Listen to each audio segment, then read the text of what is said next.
Hey everybody, welcome to day 4 of 5 of Keegan's favorite things.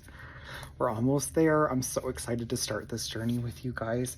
And there are 4 products that I'm going to be talking about today that I just can't live without in my studio. So the first one is a question of starch products. A lot of people have used Faultless spray in the past, and I don't like that spray just because of the way that it's an aerosol based product, but also the way that it falls on the fabric, and when it dries and you iron it, it actually flakes. I don't know if people have seen that before, where it kind of gets a gloss over look and it scratches and flakes.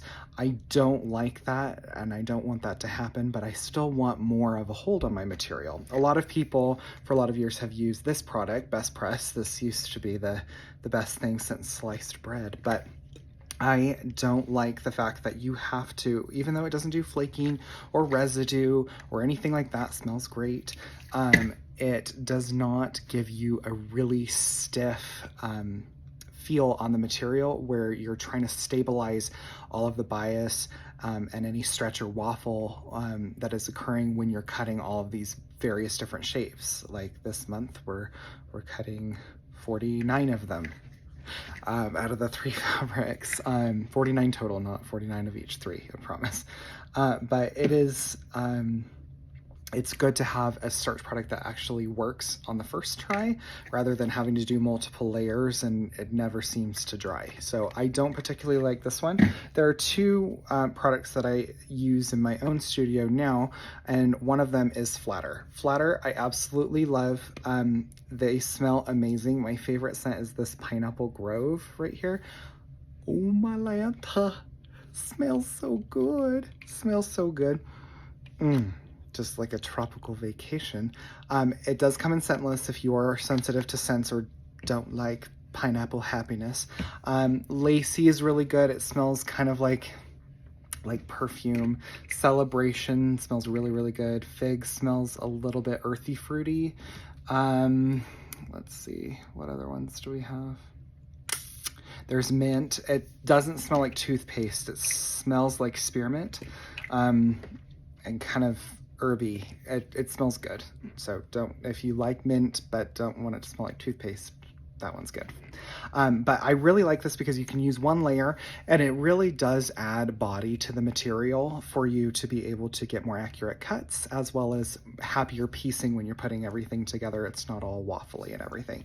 If you want even more stability than this Flatter, I use Material Magic and I mix it together in my spray bottle. I mix it either 1 to 2 or 1 to 3. I kind of end more towards 1 to 2, 1 part Material Magic to 2 parts water, just because I like really firm material when I'm piecing, especially when we're working with like batiks or thinner materials. It really adds body to it so that you're able to make sure that it's A, not stretching, but B, all of the seams and everything just end up really nice and crisp, and you have not a waffly project there, or your block or whatnot, and just everything fits together really nicely. It completely washes out, doesn't bleed or leave residue or anything. But also I mix it together in this spray bottle right here. So the thing I like about this one is that it's a mist, just like that. Woohoo! So it's a mister, and so it actually spreads. I smell like Material Magic now. It spreads the product around a lot better for you to be able to get more consistent, even coating.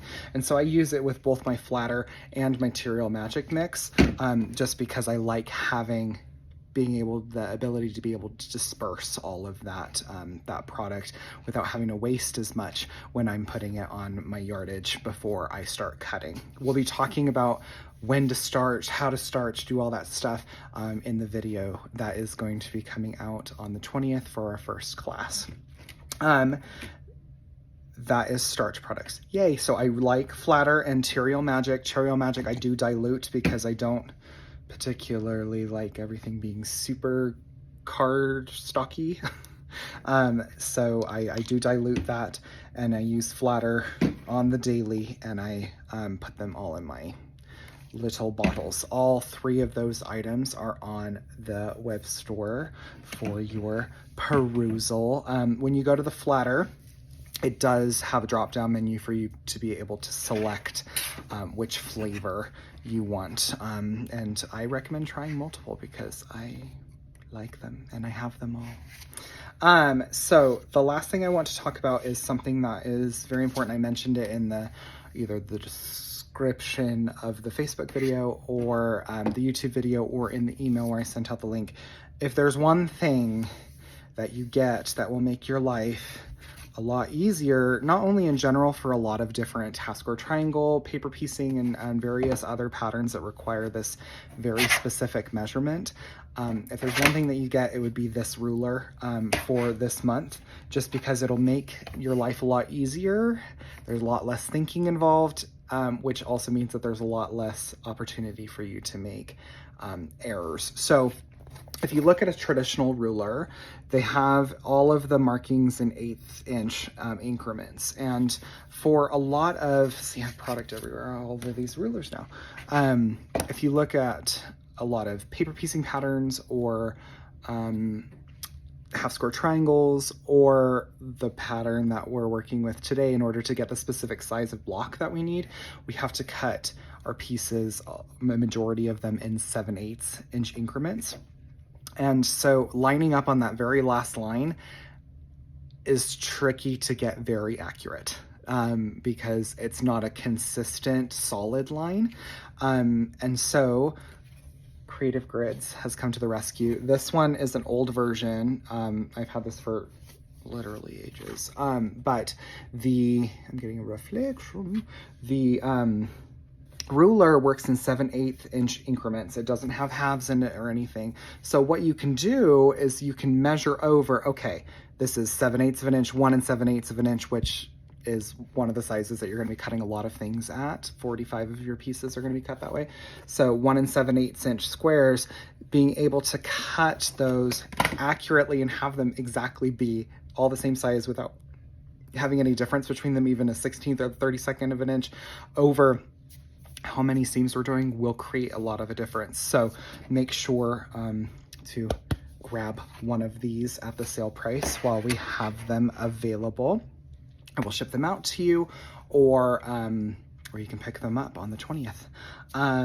But we are going to do one more Keegan's Favorite Things video because I wanted to make sure that we're not doing super long videos. So I have a couple more things that I want to share with you that I use to be able to get a perfect 1/4 inch seam, and a couple, like 2 other tools that I use for various other techniques. So that'll release tomorrow at 10 a.m. Mountain Standard Time. Tomorrow is Saturday, and I hope that you guys have a wonderful evening, and we'll see you tomorrow. And don't forget this ruler, it's important.